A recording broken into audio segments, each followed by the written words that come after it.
बहुत दिनों से भगाया तूने अपने पीछे, आज तो हमारे पैसे दे दे, फिर अकेला भागता रहे। एक दूंगा रख के खा पड़ा। एक सेकंड, आप लोग ये पूरी जमीन देख रहे हैं? पूरी? हाँ देख रहे हैं। अब सोचिए कि हजारों आम के पेड़ों से भरी हुई है। आंख बंद कीजिए और सोचिए, आंख बंद कर। हाँ। तुम लोग आंखें खुली रखो वरना भाग जाएगा, सिर्फ मैं बंद रखूंगा। हाँ बंद रखी। बोलो भाई कैसा लग रहा है? अच्छा लग रहा, पेड़ ही पेड़ है। मैंने भी यही सोचा है, इसलिए सारी जमीन खरीद ली और 1000 आम के पौधे भी खरीद लिए। सोचा बढ़ते बढ़ते बढ़ते बढ़ते बढ़ते वो लाखों आम पैदा करेंगे, जिससे मैं करोड़पति बन जाऊंगा और आप लोगों का छोटा मोटा सा कर्जा लौटा दूंगा। कैसी लगी? अच्छा है, बहुत अच्छा आइडिया। मुझे भी लगा बहुत अच्छा आइडिया, लेकिन सरकार को मुझसे भी अच्छा आइडिया मिला यहाँ पर रेलवे ट्रैक बिछाने का, और उन्होंने मेरी जमीन जब्त कर ली। अब मेरे पास सिर्फ 1000 आम के पौधे बचे हैं जो सड़ रहे हैं मेरे सपनों के साथ साथ। तेरी नई नई कहानियां सुन के हम तंग आ गए। अरे तूने कितने धंधे बदले, सब में नुकसान हुआ, तो उसमें हम क्या करें? तूने गांव के कुत्ते बिल्ली तक से उधार लिए, अब तो फैसला करना ही पड़ेगा। बता कब दे रहा है पैसे? कल शाम 5 बजे दरिया के पास वाला जो पुल है ना, आप सब वहाँ आ जाइए। 5 बजे, 7 बजे, 10 बजे? काफी सालों से सुन रहे हैं ये। वही तो, इतने सालों का रिश्ता है हमारा, भरोसा नहीं है क्या मेरे पे? नहीं एकदम ना। अब वो सब छोड़ना, आप लोगों की जो मेरे बारे में राय है ना, मैं बदलने वाला हूँ। कल शाम 5 बजे आप सब लोगों का पैसा मैं एक साथ चुकता करने वाला हूँ। तो अरे अगर नहीं किया तो जो मन में है वो कर लेना, लेकिन ठीक 5 बजे। अगर टाइम से नहीं आए तो मैं वहाँ वेट नहीं करने वाला हूँ। बाद में मुझे नहीं कहना कि पैसे नहीं मिले। ठीक है। हाँ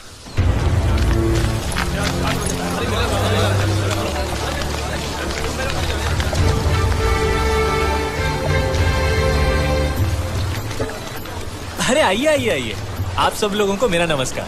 वाह, 5 बजे बोला तो आप लोग ठीक 5 बजे आ गए। अरे कौन बोलता है यहाँ के लोग टाइम पर नहीं आते? बाजू, 1 मिनट बाजू, पैसा देना शुरू कर दिया क्या? अरे सुनिए, फिक्र मत कीजिए, कार्यक्रम अभी शुरू हुआ है, तो सब लोग आगे भाई। हाँ भाई आ गए। मैं काम करता हूँ, एक एक करके सबका नाम पढ़ता हूँ, जिस जिसका भी नाम आए हाथ ऊपर करके हाजिर कह देना। ओके? हाँ। शाबाश। हरिराम नाविद 12,250 रुपए। हाँ। प्रभाकर शेट्टी 13,900 ब्याज मिला के। हाजिर। क्या हाल है भाई? हाँ ठीक है। रघुवीर ग्वाला 20,500। हाँ, घर पे सब कैसे हैं? ठीक है। चलो। अबे ओए, पहले मेरा पैसा चुकता कर और मुझे दफा कर। अरे शर्मा जी, सबसे ज्यादा पैसे इन्हीं को देने हैं और यही सबसे लेट आ रहे हैं। अब और देर मत कर, मेरे पैसे निकाल। शांति। देखिए, शर्मा जी के पैसे मिला के कुल 13,90,000 रुपए देने हैं मुझे आप लोगों को। उतने नहीं है मेरे पास, थोड़े कम है। कितने कम है?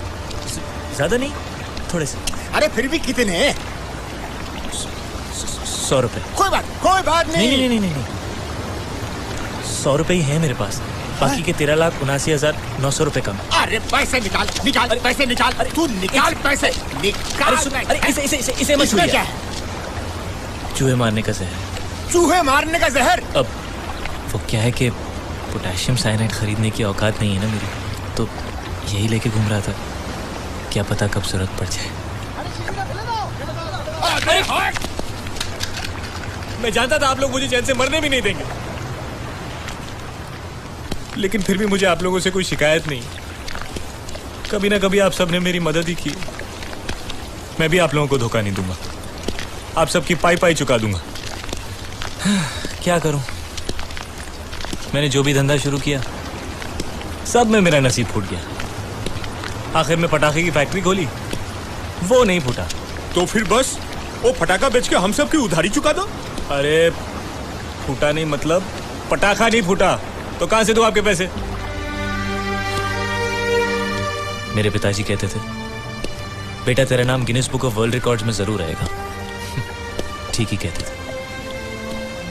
इतनी छोटी उम्र में इतना बड़ा कर्जा लेने वाला मेरे सिवा दुनिया में दूसरा कोई नहीं होगा, लेकिन मैंने ये सब जानबूझकर नहीं किया, हालात ही कुछ ऐसे थे। अब मेरे पास 2 ही रास्ते हैं,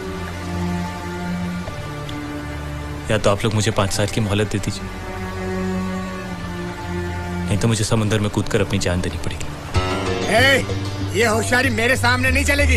यदि तो समुद्र में डूब के जान देगा ना, तो मैं पैसा हंसी खुशी छोड़ने के लिए तैयार हूँ। इतनी हिम्मत है तो कूद जा समुद्र में। कूद जाऊंगा। मैंने अपने नाम पर एक बहुत बड़ी इंश्योरेंस की पॉलिसी ले रखी है, उससे आप सब लोगों का पैसा वापस हो जाए, लेकिन उसमें मुझे आप लोगों की थोड़ी सी मदद चाहिए। इंश्योरेंस एजेंट से कहिएगा कि मेरी मौत एक हादसा थी, खुदकुशी नहीं। आप लोगों से बात करते करते मेरा पैर फिसल गया और मैं पानी में गिर गया। पैसा मिलते ही पिताजी अब सब लोगों की रकम लौटा देंगे। ए भाई, बेकार के बात छोड़ और पैसे देने के बारे में कुछ बात कर। हाँ, नहीं तिकड़म, नहीं तिकड़म। बेटा जीत, ये खेल हमारे साथ मत खेल। सिर्फ यही एक खेल बचा है मेरे पास। ऐसा नहीं है कि मुझे जीने की ख्वाहिश नहीं, लेकिन और कोई चारा ही नहीं बचा। जो लोग मुझे पास से जानते हैं वो समझ जाएंगे मेरा फैसला गलत नहीं था।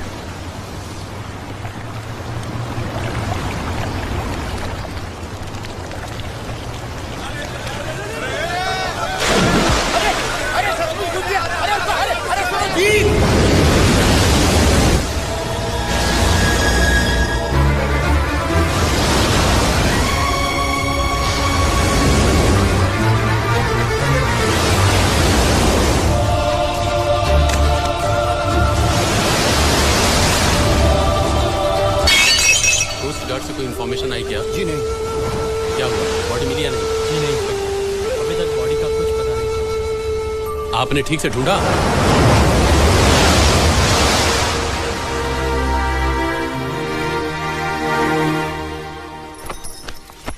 पिताजी, आपसे मिलने कोई आया है।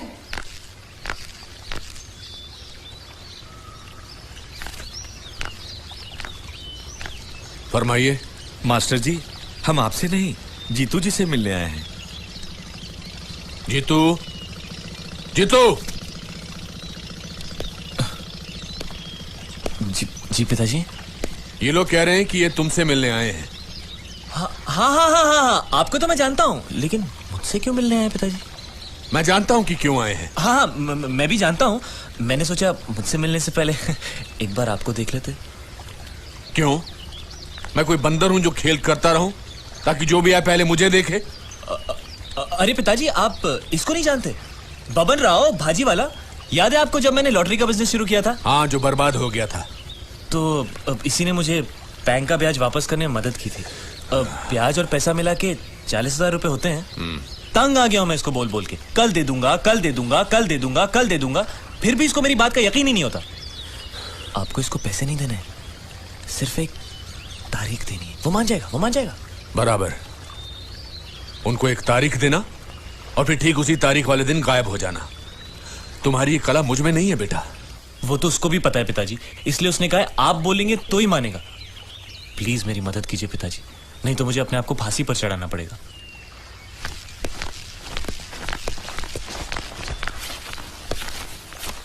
हाँ भाई लोग, तारीख नहीं दे रहे हैं, पूरे पैसे चुका रहे हैं। ये लो रस्सी, गले में बांधो और लटक जाओ। तुम्हारी बड़ी बहन बिन ब्याह घर में पड़ी हुई है। ले देकर एक घर बचा है जो तुम्हारे कर्जों की वजह से गिरवी रखना पड़ा, और तुम्हें मुझसे और मदद चाहिए? क्या मदद करूं मैं तुम्हारी? जाओ, डूब जाओ कहीं जाकर, ताकि हम और तबाही से बच सकें। जाओ।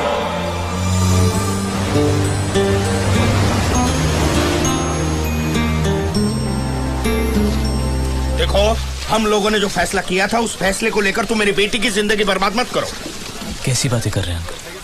मैं आज तक कभी आपके रास्ते में आया? आप एक काम कीजिए, आप पूजा के लिए एक अच्छा सा लड़का ढूंढिए और उसकी धूमधाम से शादी कराइए, और उसमें सबसे आगे मैं रहूंगा। खुश? अरे मानेगी तब ना। वो सालों से बस एक ही जिद पर अड़ी हुई है, शादी करेगी तो तुमसे। आप उसको क्यों कोस रहे?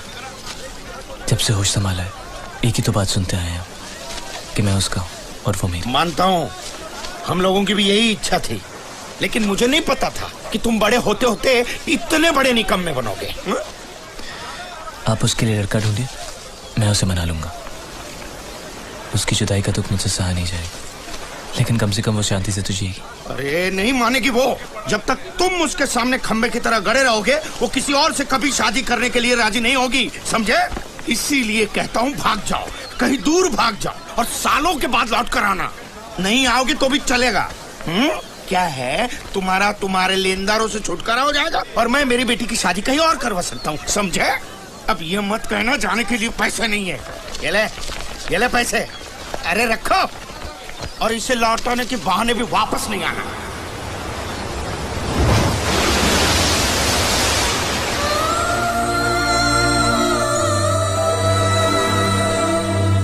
वोट फॉर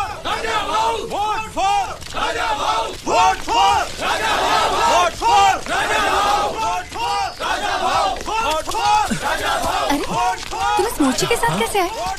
सब काम धंधा छोड़ के राजनीति में लग गए क्या? अरे राजनीति नहीं, ये तो तरकीब है लेनदारों से बचने की। जब मैं मोर्चे में शामिल होकर निकलता हूँ ना, तो मेरे लेनदार मुझे पकड़ नहीं पाते। सुबह जब मैं घर से निकला तो मुझे बीजेपी का मोर्चा मिला, उनके साथ चलते चलते मैं पोस्ट ऑफिस तक पहुंचा। वहां पता चला कि उनको लेफ्ट जाना था और मुझे राइट, तो मैं निकल गया। इतना इंतजार करने के बाद मुझे कांग्रेस का मोर्चा मिला, तो जाकर तुम्हारे पास पहुंचा। ओह गॉड। कभी तुम इस मोर्चे में शामिल होते हो, कभी उसमें। ये मोर्चे वाले तुमसे कुछ कहते नहीं है क्या? कहते हैं ना, वो जो कहते हैं मैं भी वही दोहरा देता हूँ। तंग आ गई हूँ मैं तुमसे। वो सब छोड़ो, इधर आओ मेरे साथ।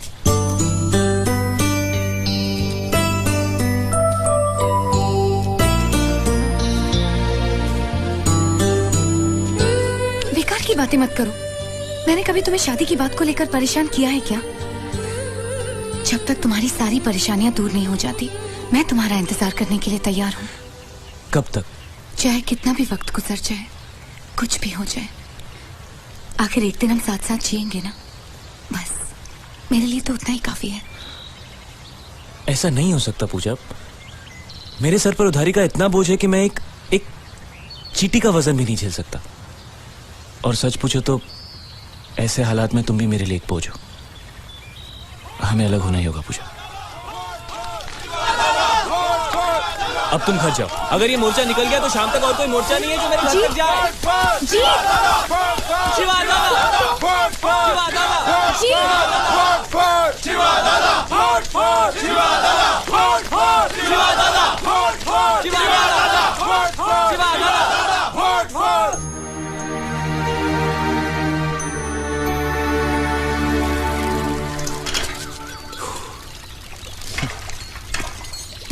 कभी इस घर के लिए एक हफ्ते का राशन भी लाए हो? अब ये बात पिताजी मुझसे नहीं कह सकते माँ। ये लो, एक हफ्ते का राशन और उसके साथ पकाने के लिए सब्जी वगैरह। तू मच्छी लाया है? क्या माँ, मैं नहीं जानता कि इस घर में मच्छी नहीं बनती। फिर ये मच्छी की बदबू? हाँ, वो मैं मच्छी की मार्केट से जा रहा था तो वहां पर वो टोकरियां लेकर उठाते हैं ना लोग, तो 2-4 मैंने भी उठा ली, ऐसे ही जस्ट फॉर अ चेंज। बेटा तुम ये सब? कौन सा ये काम मैं रोज रोज करने वाला हूँ? आप खाना बनाइए, मैं फटाफट नहा कर आता हूँ।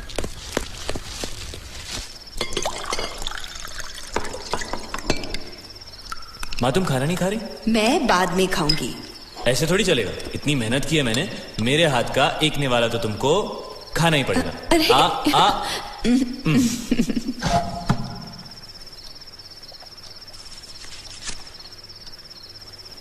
क्या हुआ है तुझे बेटा? बहुत बड़ा गुलदस्ता दिया था ना माँ मैंने तुझे वादों का। बड़ा घर, नई गाड़ी, नौकर चाकर।